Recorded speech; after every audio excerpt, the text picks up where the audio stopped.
She walked through the revolving doors as if she belonged there her entire life. No badge, no escort, just confident strides in crisp white sneakers and a cropped blazer that looked straight out of a TikTok fashion reel. While everyone else had to show clearance at the front desk, she passed without a word. Instead, she was greeted by the CEO himself, Robert A. Elkins, the same man who usually barely acknowledged anyone. But today, his face lit up with a smile like he'd just discovered the future in her glittered nails and oversized sunglasses. I stood frozen near the elevators, holding a takeout coffee in one hand and my laptop bag in the other, watching this girl, barely 24, glide through security as if she owned the building's blueprints. She didn't even glance up until they were nearly side by side. Then she turned, tilted her head slightly, and smiled. "You must be Kathy," she said almost sweetly. I nodded. Then she dropped a sentence that would haunt my thoughts for nights to come. "You're the one I'm replacing, right?" My mouth dried instantly, not out of fear at first, but from a dull, instinctive pang. Something felt wrong, very wrong. I forced a chuckle. "I don't think we've met, and I haven't heard anything about transitions." She shrugged playfully. "Oh, maybe I wasn't supposed to mention it yet." Her voice was like a game, teasing. "I'm just shadowing Uncle Rob for now, Uncle Rob." She winked, then followed him into the elevator without looking back. The doors closed behind them. Silence returned, but inside me, something shifted. A low hum stirring beneath my ribs, like a server flickering, but not quite crashing yet. That same uneasy feeling, an error waiting to escalate. And the worst part was nobody else seemed to notice. Not the receptionist, not the interns, not even the VP of product who walked right past without so much as a pause. I stood a moment longer, my coffee cooling, my name badge suddenly feeling heavier around my neck. Something was happening. Whatever it was, it had already begun. I barely had time to finish my morning coffee before my name blinked across the corner of my screen. Meeting request. Immediate, no subject, no sender. Just a timestamp and a location. Executive Conference Room B. That room was never for casual chats. That strange buzzing feeling from yesterday stirred again deep in my chest. Something was off once more. I grabbed my notebook, smoothed my blouse, and headed down the hall. The door was ajar when I arrived, and that's when I saw them. Robert, the CEO, sat at the head of the table, hands folded, eyes fixed on the marble surface, like it could speak for him. Dana from HR sat beside him, her usual warmth replaced by that stiff corporate neutrality that always meant trouble. Then there was Madison, where the CTO usually sat, legs crossed, tablet glowing in her lap like she already belonged. No one spoke as I entered. I took the empty chair, closed the door behind me, and tried to steady my breath. "Kathy," Robert began, his tone clipped and rehearsed. "You've been with us a long time, longer than most in this industry." I nodded slowly, uncertain if that was a compliment or a warning. But companies evolve, technology shifts, and leadership needs to represent the future we want to create. The room fell silent, thick and suffocating. Then came the line, 12 words, flat and emotionless, like reading from a laminated script. "It's time we embrace new energy. Madison will lead that transition." My brain didn't process it immediately. I looked from Robert to Dana, then Madison, who gave a tight little smile, like she'd just won a prize she wasn't sure how to open. "That's a restructuring?" I asked, my voice sounding like it belonged to someone else. Dana leaned forward. "This isn't about your performance, Kathy. It's about aligning with our evolving brand vision." Those words meant nothing. They were the kind of corporate speak used when someone disappears overnight. Robert slid a folder across the table, like it was a dinner menu. "We've prepared a generous exit package." The shock hit me like a jolt down my spine. I wasn't just being reassigned, I was being replaced. My tongue felt like sandpaper. I couldn't speak. Then Madison, God help me, leaned forward and said, "I'm really excited to learn from everything you've built, Kathy. What a foundation to inherit." Inherit.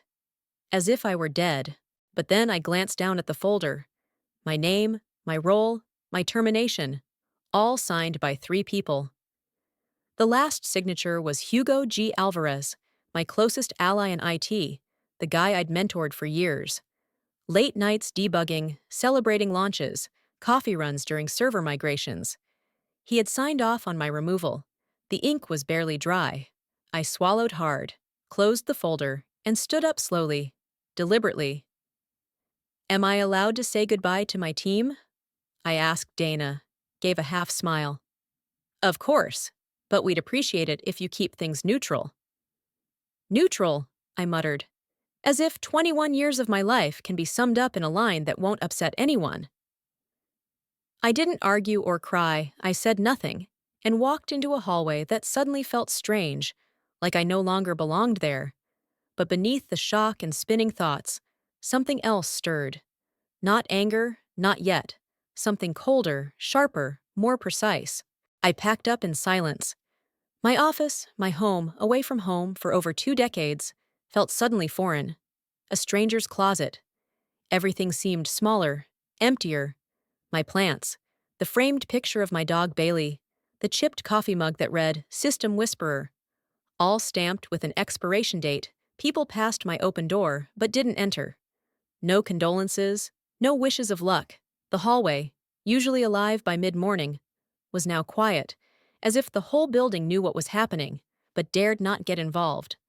It wasn't just the shock, it was the erasure, the silence that hurt worse than any meeting. I was stuffing my last notepad into a box when a familiar shadow hesitated at my door. Hugo. He paused, then stepped halfway in, eyes downcast, shoulders slumped. I waited, not wanting to speak first. He looked up, met my eyes briefly, then looked away. Kathy, I didn't know how else to handle it. My jaw tightened. You signed it, Hugo. You had a choice. He looked like he wanted to disappear into the wall. I tried to hold back. I really tried. They told me it was either go along or risk the entire department being restructured. My name was next. I have a kid, you know that, I said quietly. I know you used to have a backbone. He winced. I'm sorry, he said. And he meant it. But it was too late. The damage was done. He started to walk away, but I called out after him. Hugo, when exactly did they revoke my admin rights? He froze in place. I added quietly. I saw the access logs myself. My credentials were pulled 4 days ago. His voice was barely audible as he muttered. They said they had to act fast. The transition was imminent. I thought you were aware. I shook my head. I didn't. I assumed yesterday's meeting was just the start of a discussion, not the conclusion of a deal already sealed and deployed. 4 days, that meant they had made moves behind my back, while I was still coming in early, fixing bugs, running late-night diagnostics to keep their supply chain AI from crashing. I glanced down at the badge in my hand. My name still shining under the laminate. Kathy Winters, Systems Architect E4. I approached the scanner outside my office and swiped it one final time. The green light flashed. Authorized. The system still believed I belonged there. I set the badge gently on the desk. The soft thud, louder than anything spoken in that boardroom. It was my silent signature. As I picked up my box and headed toward the elevator, something pulled at me when I passed the HR kiosk on the main floor. I turned back, slipped behind the unattended terminal, and typed in my still-active credentials. The screen loaded a list of administrative changes, password migrations, and role transfers. There it was. Transfer of full system access from Kathy Winters to Madison Elkins, effective Monday at 10:07 a.m. It was Thursday. They had handed over everything to her before I even knew she existed. I stared at the blinking cursor, feeling mocked. For a moment, I stood there motionless, not blinking, just breathing deeply. Then I logged out, straightened my box, and walked away. No emails, no announcements, no one trailing behind me. But something inside me cracked quietly. And within that crack, something else began to form. The box sat untouched in the corner of my living room. Since leaving, I hadn't dared open it. Not the mug, the framed photo, or the lanyard with my badge. Not yet. Not until I knew what came next. Instead, I sat at the kitchen table with my personal laptop, the one never connected to their network. A clean slate, out of their reach. The air was still, the kind of stillness after a storm. Not peaceful, just utterly drained. Yet inside me, there was no panic, no sadness, only cold calculation. I searched my email archive for Intellectual Property Transfer 2022. The thread appeared immediately, an old legal exchange I recalled now. They'd asked me to sign over full rights to the architecture I developed to the company I had refused. Not out of spite, but principle, I'd voiced concerns that the language was too broad, letting them sell, license, or repurpose the system without my consent, even beyond Alderton's operations. They said it was standard practice. Everyone signed. I replied, I'm not everyone. The thread ended with my last message. Until revisions clarify collaborative ownership or defined scope, I cannot sign. They never replied, more importantly. They never followed up. I scrolled further and opened the attached contract. The PDF remained unsigned. The signature field beneath my name, blank. They had forgotten, or maybe assumed I'd cave eventually, quietly adding my name amid deadlines and launches. But I never did. Then I recalled something else. Their lawyers had mentioned it during early architecture meetings, while details were still being hashed out. I searched again for IP clarification meeting notes and found it.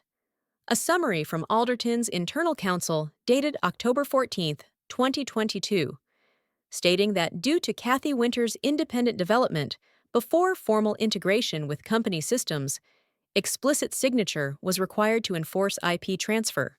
Without it, legal ownership could be contested.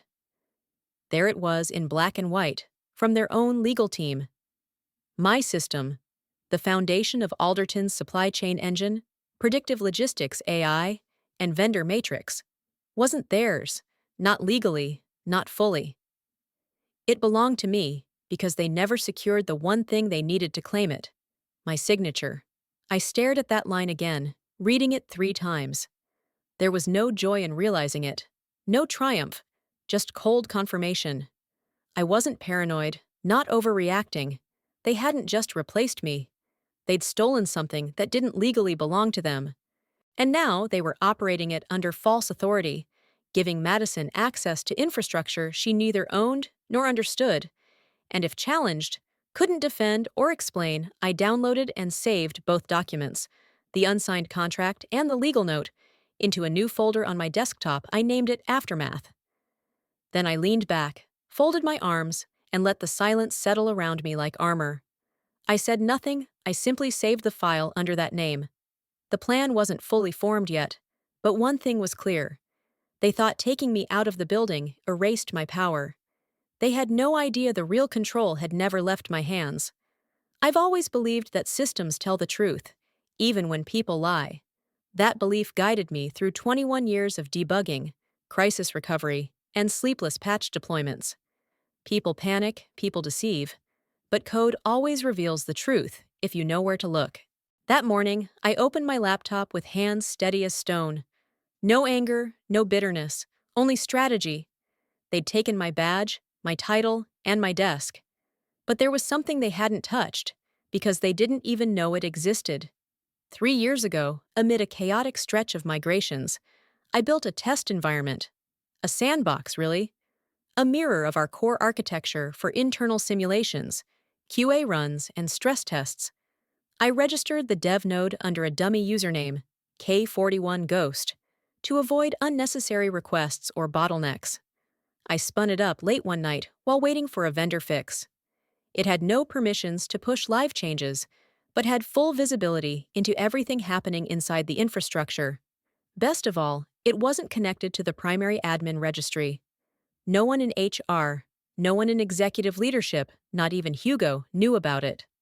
Only I remembered it. I logged in. The dashboard lit up like I'd never left. The system hadn't wiped the test node. It sat quietly, humming under layers of untouched permissions. Then I saw it. Madison had gone live. She wasn't just using the system I built. She was inside the original architecture, directly manipulating base layers of code, touching scripts that should have been locked, tweaking things she didn't fully understand. no version control, no backup staging, no audit logs enabled. She was constructing a fragile house of cards atop a nuclear-grade infrastructure. As I navigated through the system branches, my stomach dropped when I discovered she'd renamed multiple core files to fit her own labeling system. Even worse, she'd removed several crucial integrity checks from the distribution algorithm, likely thinking they were outdated junk they were not. Those checks prevented cascading system failures caused by conflicting vendor load times. Without them, the platform was exposed to real-time distortions in the supply chain. Clearly, she had no idea what she was doing, and no one was overseeing her work. They'd handed her a machine with a nuclear core, and she was repainting the buttons without reading any warning labels. I could have shut the whole system down with one command and brought everything to a halt. But this wasn't about revenge. Not yet. It was about leverage. I accessed the dormant kernel module, an invisible node I'd installed early on as a fallback protection. It was designed to detect suspicious privilege escalations and trigger a system-wide lockout if unauthorized tampering was detected. I rewrote its condition logic. If admin account K Winters is removed or disabled, trigger cascade lock protocol. The cascade lock wouldn't delete data, but would render the entire system non-functional. A soft kill. Every process would stall indefinitely. The data would stay intact but unreadable, untouchable, and unusable until the lock was reversed by biometric confirmation, and only I held that power. No passwords, no recovery emails, just me. I manually typed in the changes, avoiding automated scripts or audit trails. I encrypted the update and buried it beneath 6 layers of decoy comments, then exited the node. Before logging out, I took one last step.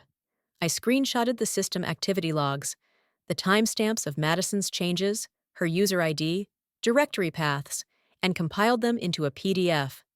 If anything went wrong, she'd be the last user on record, not me. A perfectly wrapped alibi, I named the file inheritance.pdf, because that's what she called it. A foundation to inherit. Let her inherit the consequences, too. Closing the laptop, I felt no anger, just calm control. They thought I'd walk away quietly. They were wrong. At 10:24 a.m., I vanished from their world. It started with a soft chime.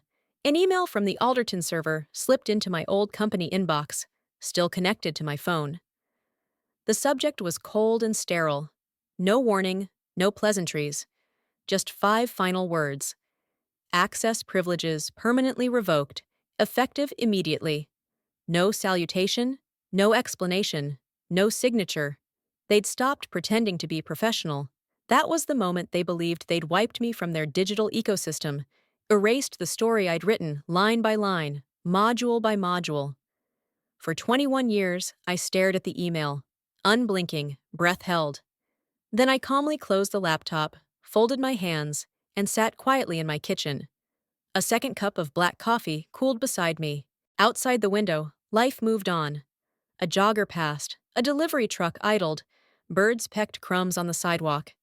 Inside me, silence, not defeat. Because unlike them, I never announced my moves. I remembered what my father used to say. You don't need to shout to be powerful. The ocean is silent before a tidal wave. So I sat in that quiet, letting it stretch, sharpen, and settle around me like a cloak. They believed revoking my access was the final nail. What they didn't realize, what they never considered, was that the foundation they stood on was designed to respond precisely to that move. They'd pulled the trigger, but hadn't seen the bullet yet. Then my phone rang. Unknown number. Normally, I wouldn't answer, but a flicker of curiosity or instinct made me swipe right. Kathy Winters? A man's voice asked. Professional, crisp, American accent tinged with an old-world polish you hear in boardrooms.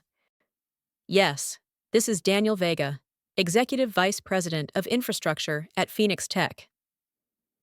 The name hit me like static behind the eyes. Phoenix Tech, the same company Alderton had crushed last year in the trans-global contract bid, whose logistics division went dormant after losing to my system. I hope I'm not catching you at a bad time, he continued. But word travels fast.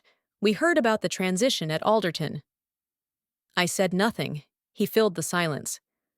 We also heard about the recent system instability. Frankly, Kathy, we'd rather not reinvent the wheel. We're interested in what you built. More importantly, what you could build next. Still, I stayed silent. He paused, then added, I'm authorized to offer you full architectural control, a clean budget, no red tape, and co-founder equity if you're willing to lead the division. My fingers tightened on the table's edge.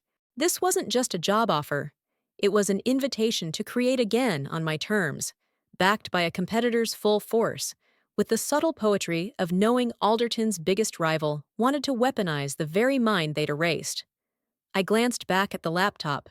Email still open, still glowing. Access revoked perfect. I'd like to discuss this further, I finally said, but not on the phone. He chuckled. Naturally, we'll fly you out first class tomorrow? Tomorrow's good. He thanked me, left his contact info, and hung up. I sat quietly for another minute. No smile, no frown, just centered. They erased me at 10:24, but what they didn't realize was that was the moment I finally became free. The flight to Phoenix was quiet. Too quiet. First class was always about hot towels, soft lighting, and no small talk unless invited.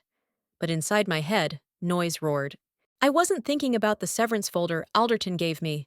I wasn't dwelling on Madison, Hugo, or the 1024 email that tried to erase me. I was focused on blueprints forming in my mind, lines of logic, clean architecture without legacy bloat, a system nimble and secure. Not for Alderton's glory, but mine. They didn't just fire me, they freed me. Daniel Vega met me at the terminal himself. Tall, late 40s, impeccably tailored suit, and old-school manners belonging to men who still polish their own shoes. He introduced me to the CTO, Priya Singh, a quiet woman with keen eyes and a notebook always in hand.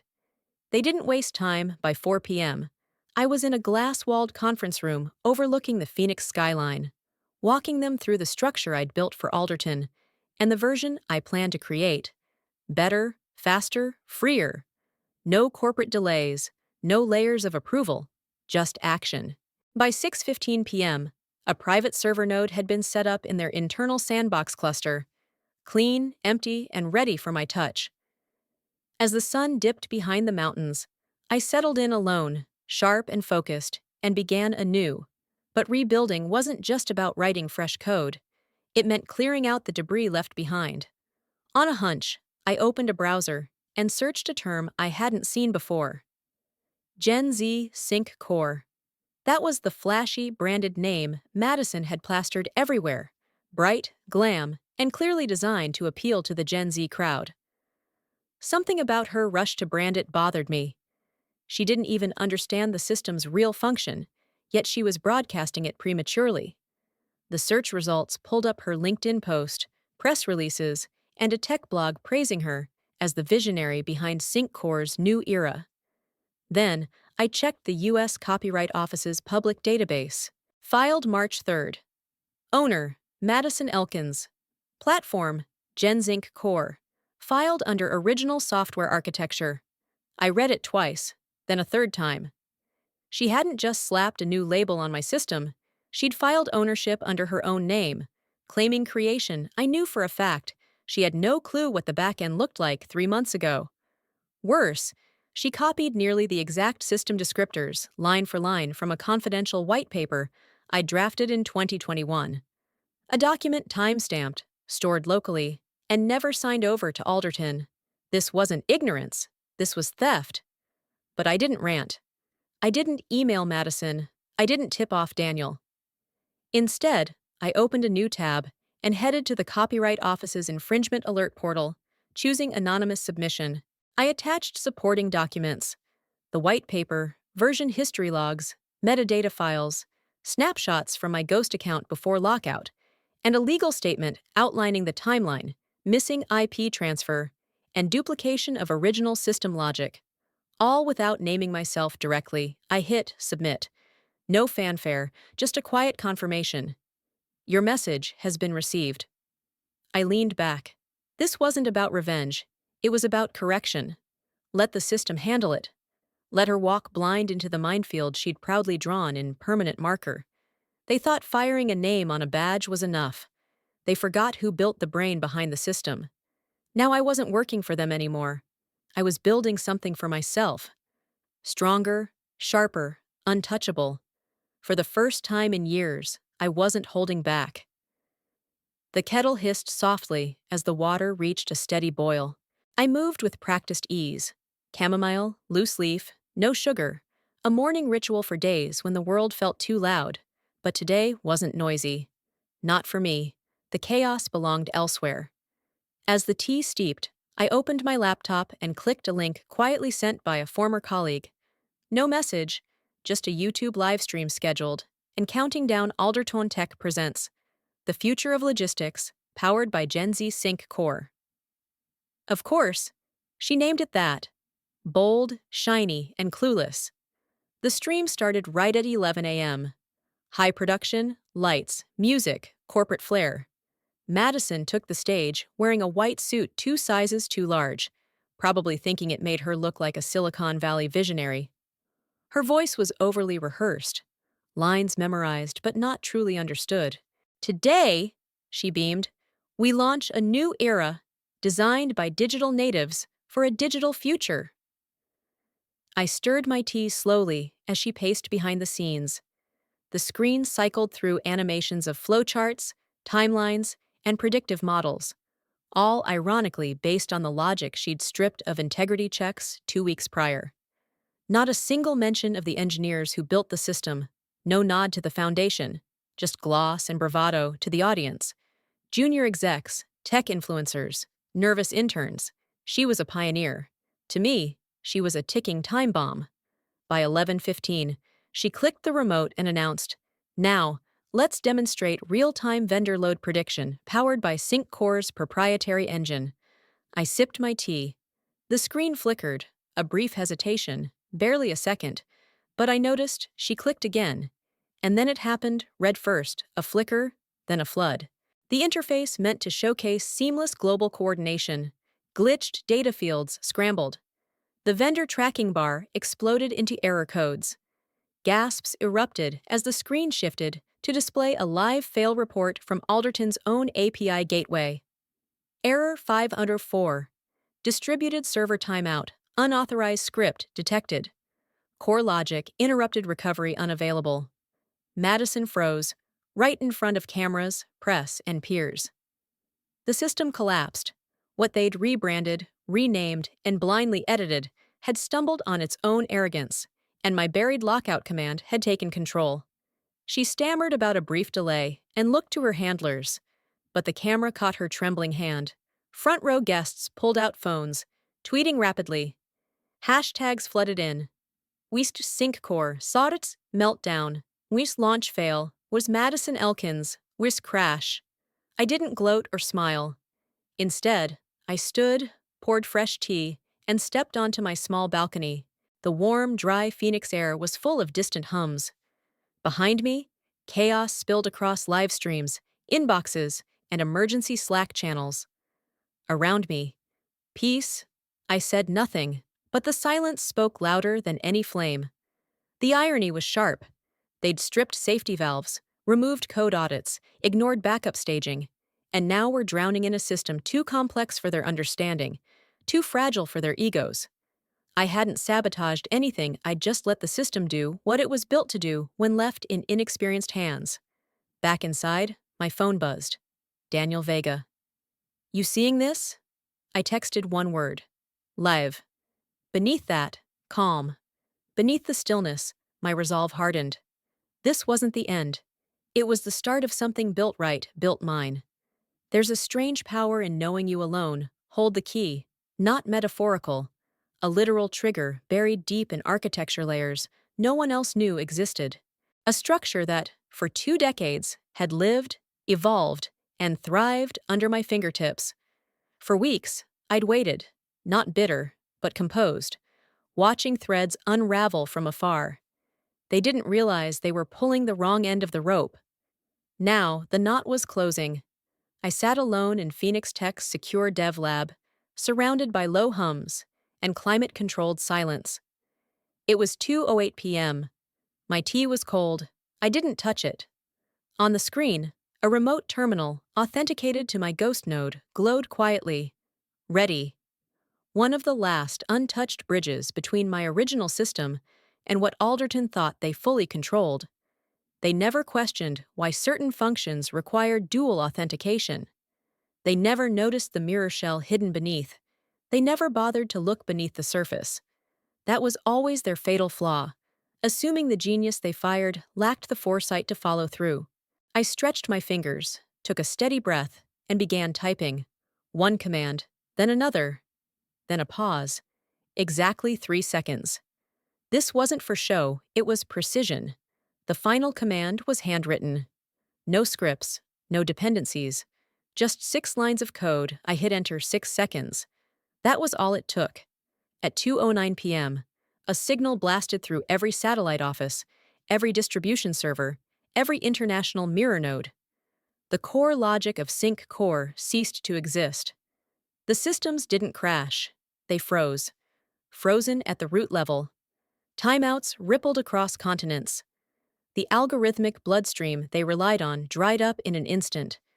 At Alderton HQ, I imagined Madison panicking, phone in one hand, legal counsel in the other, desperately trying to grasp why backups failed, redundancies collapsed, even their cold storage servers were flashing error lights in the dark.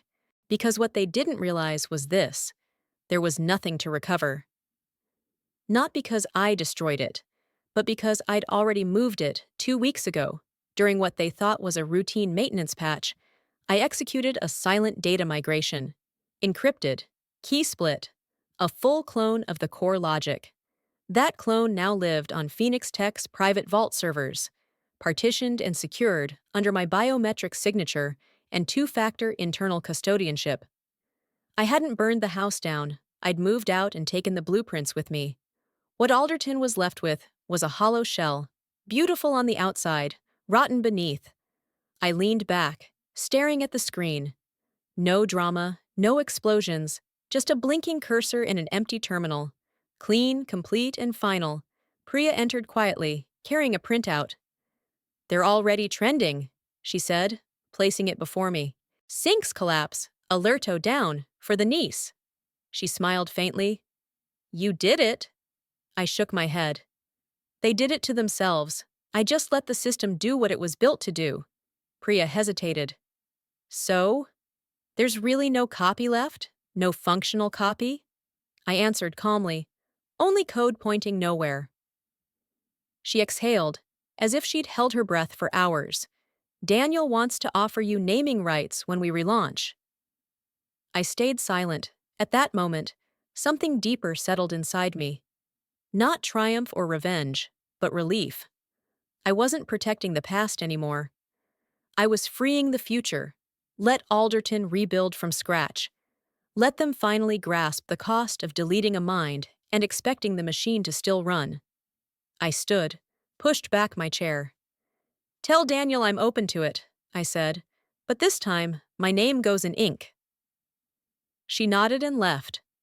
I glanced once more at the empty terminal and whispered, still standing. The call came at 3:30 p.m. I recognized the number before the first ring ended. Robert A. Elkins, the CEO of Alderton, my former boss, the man who once called me overseasoned and accused me of being trapped in legacy, thinking he never used my first name. Not in 21 years. At best, he called me Winters. At worst, her. But now, his voice on the line was low, careful, measured, like someone walking on glass. "Kathy," he began, stretching the syllables like an olive branch. "We've got a situation here." I stood in my Phoenix Tech suite, gazing at the city skyline, phone in hand. I said nothing, only listened. "There's been a breakdown," he continued. "Our supply chains are locked. Internal teams can't get access. We're investigating the cause. Background changes, version instability. There's some indication your credentials were involved in legacy nodes. If you have a moment, maybe you could help us make sense of it." Silence hung between us. On his end, I could hear the strain in his breath, the tension of a man used to command, now forced to plead. "It's not a demand," he added quickly. "Just a personal request.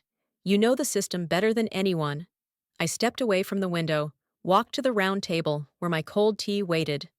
The open tab on my laptop showed Sync Core's collapse, trending atop tech Twitter. Alderton's stock had dropped 18% in 3 hours.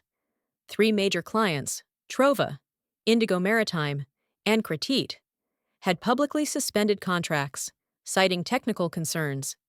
Insider reports said legal teams were preparing breach filings.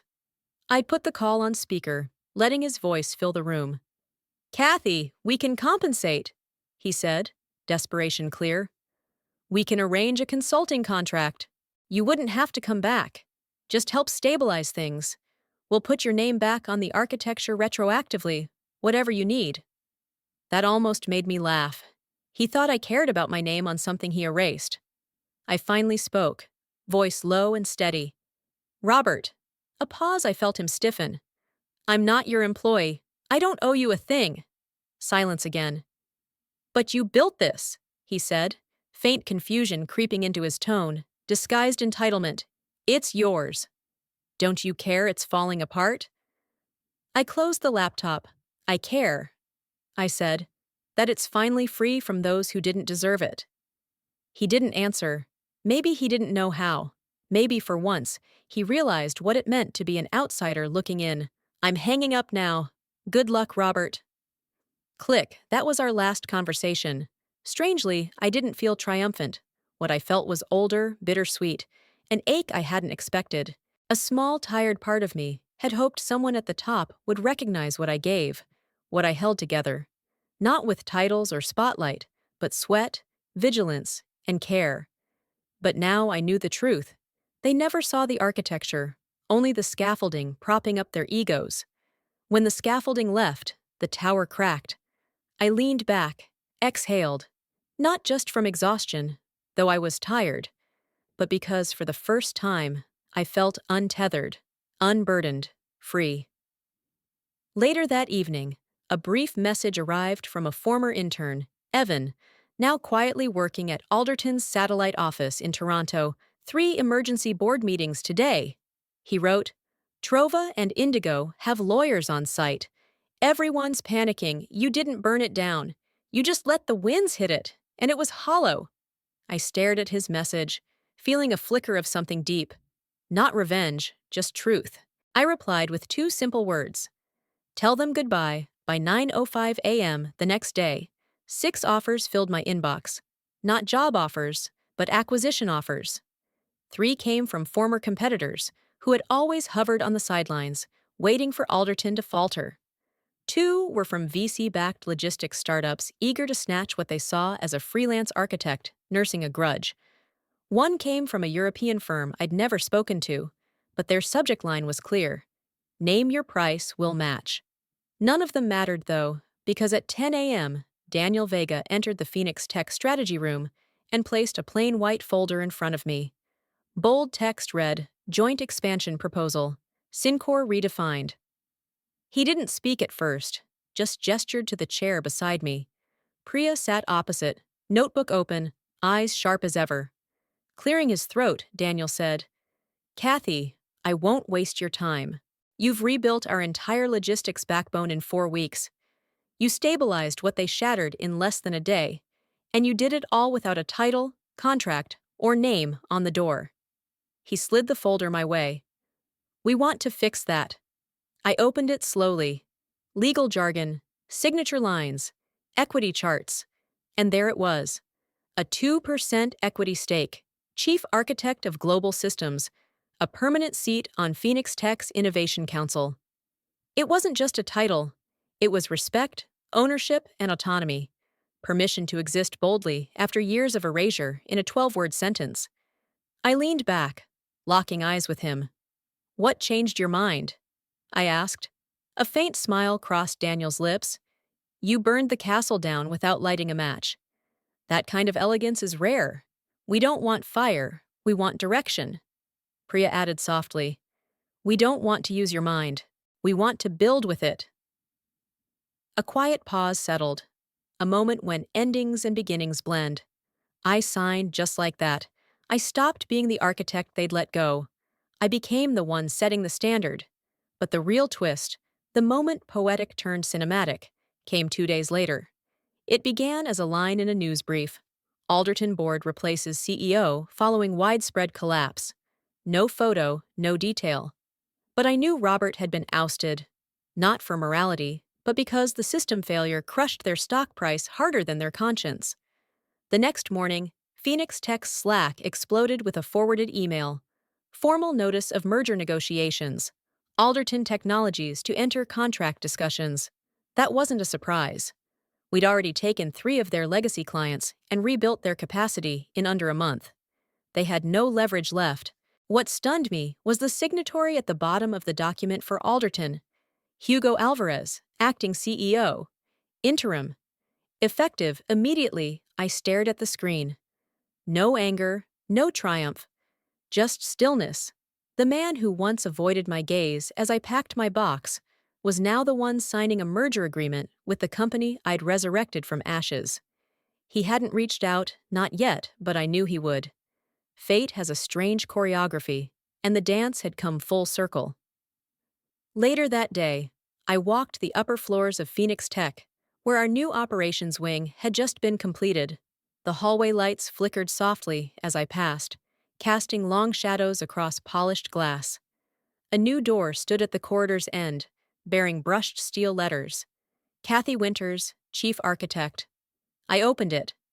My new office, larger than Alderton's, sunlit, quiet, with a mountain view instead of concrete. No fanfare, no applause. Just the click of the lock behind me as I stepped into a space finely earned. This wasn't a comeback, it was a reintroduction. This time, I wasn't just rebuilding a system, I was designing the future, my name carved into its code. Exactly 1 year later, I walked back through the same glass doors I'd once exited with a cardboard box and 21 years behind me. But now everything had changed. The plaque outside no longer read Alderton Technologies. It was replaced by sleek metallic letters, catching the morning sun just right. Phoenix Global Systems. The building wasn't demolished, just repurposed and rewritten like code. Same bones, different soul. I paused inside the lobby, letting the soft hum of footsteps and elevator chimes wash over me. The same place where I once stood invisible now felt still, but full, not of chaos or noise, but purpose. Behind the marble reception desk, a young woman I didn't know typed on a touchscreen, wearing a crisp navy suit. She looked up and smiled as I approached. That's when I noticed it. A framed photograph to the right of the desk. Minimalist steel frame, black and white, simple and direct. A candid shot of me from a Phoenix Tech Leadership Summit. Profile visible as I pointed at a digital whiteboard. Hair slightly windblown. Mouth mid-sentence, etched below in silver. Kathy Winters, architect of the future. I didn't blink or smile, just breathed in slow and steady. The receptionist caught my gaze. That's you, isn't it? I nodded softly. Her eyes widened. It's such an honor, everyone talks about what you built. It's kind of legendary now. Legendary once, I was just a line on a termination memo. Now I was a benchmark. I didn't linger at the front. I headed to the elevator. The same one I'd ridden silently as executives passed me without a glance. A junior architect stepped in beside me and recognized me instantly. "Morning, Ms. Winters," he said nervously, smiling. No questions, no mention of the past. He knew better. On the top floor, I walked through open workspaces where glass offices framed views of a city still moving. Teams collaborated quietly, screens glowing with fresh frameworks. Energy pulsed. Not ego, but intention. This was a company built to last, not to impress. When I reached my office, yes, my real office, with my name on the door and fingerprints on every system blueprint, I paused, opened the door, sat down. No applause, no announcements, no cameras, just the quiet hum of a legacy rewritten. I heard Madison had gone silent after the Sync Core collapse. She'd been named in a copyright infringement lawsuit and dropped from 2 speaking gigs. Her branding agency pulled its sponsorship. Her LinkedIn profile was deactivated. Rumors swirled that she'd taken a marketing job overseas, though no one could confirm it. I never bothered to check, she was never the story. Just a shadow in a room wired by someone else. I didn't need to follow her path. Because now, everywhere I looked, the humming systems, the nameplates ahead, I saw where I truly was. Not where I'd landed, but where I had earned my place. From the corner of my desk, I picked up a smooth brass pen, the very same one given to me on my 15th anniversary at Alderton. I'd held onto it, even when they erased my email, revoked my credentials, and wiped my work from public records. It still bore a small engraving on the side. To those who build quietly. I pressed the pen to paper and signed the final approval on Phoenix Tech's latest patent, a system rebuilt from my original vision, stronger and smarter than ever. Then I whispered, more to myself than anyone else, "You fired a name, you forgot the mind." With that, I returned to work, not to prove them wrong, but to keep building what they were never meant to.